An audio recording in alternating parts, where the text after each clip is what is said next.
Lincoln was a master in crafting his own public image.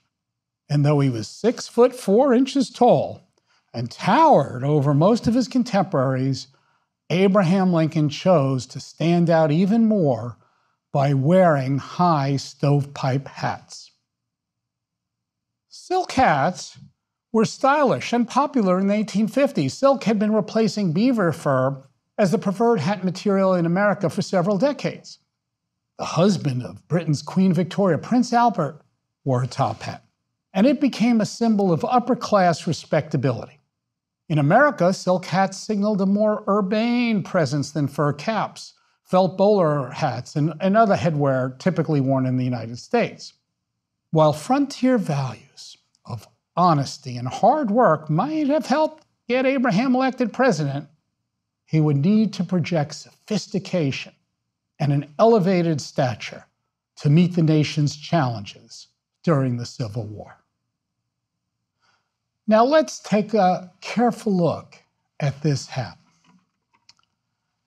This is an exact 3D print of Abraham Lincoln's top hat.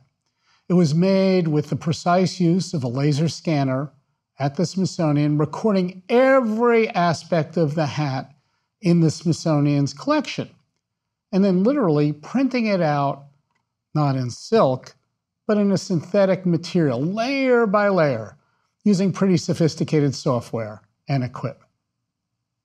So, look inside the hat. What don't you see? Well, you don't see a tag. Lincoln's hat was typical of clothing of the time. It's not marked for size. Most clothing in pre-industrial America, Lincoln's hat included, was custom made for a particular individual, either at home or by a specialized artisan. Like shoes, hats were made on wooden forms called lasts. A specific hat maker would have a series of lasts, but one maker's lasts were not necessarily the same as another's.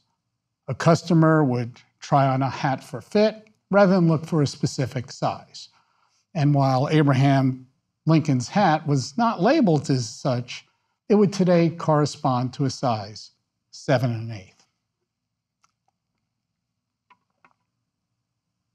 Lincoln acquired his most famous top hat from J.Y. Davis, a Washington, D.C. hat maker. The real hat is made of silk fibers over a paper base and fabric lining, decorated with a 3/8 inch silk ribbon and a small metal buckle.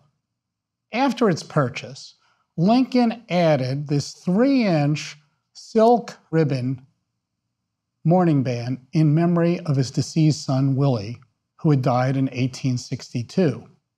The band, the mourning band, showed that Lincoln was mourning his son, like other parents, both North and South, who were mourning their sons who were lost in the war.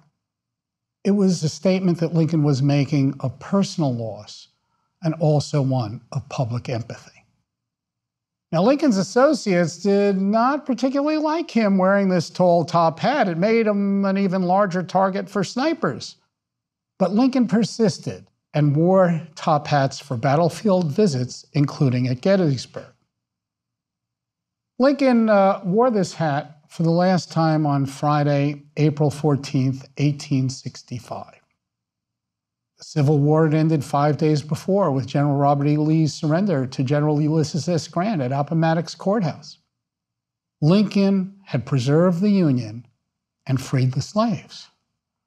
He had recently celebrated his second inaugural and had every reason to enjoy a welcome break.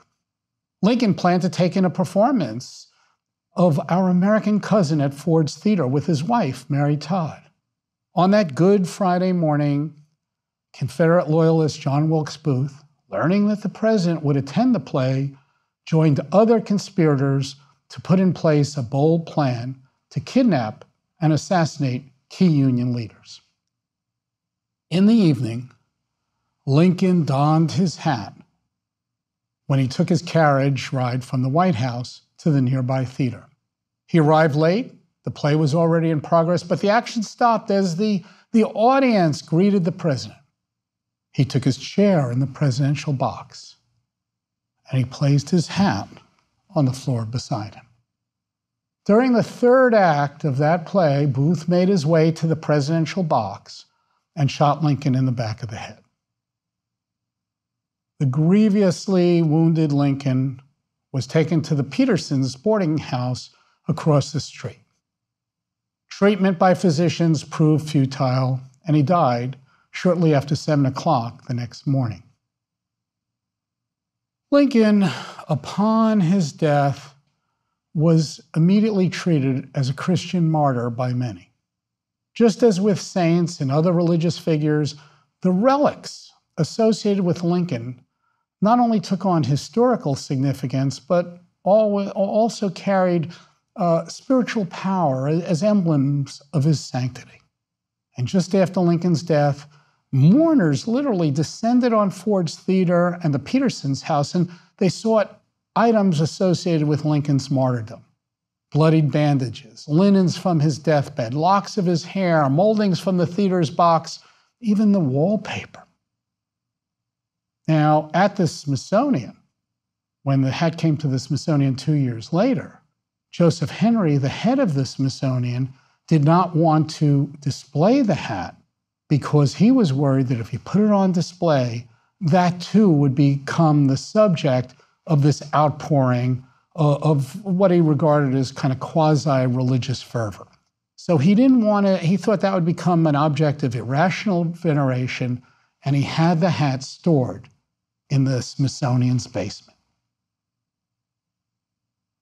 The American people did not see that hat again until 1893, well after Henry's death, when the Smithsonian lent it to an exhibition hosted by the Lincoln Memorial Association near Ford's Theater. Throughout the 20th century, Lincoln's hat was often on public view and became an icon, a visual symbol of the 16th president. It is one of the most treasured and popular items on display at the Smithsonian.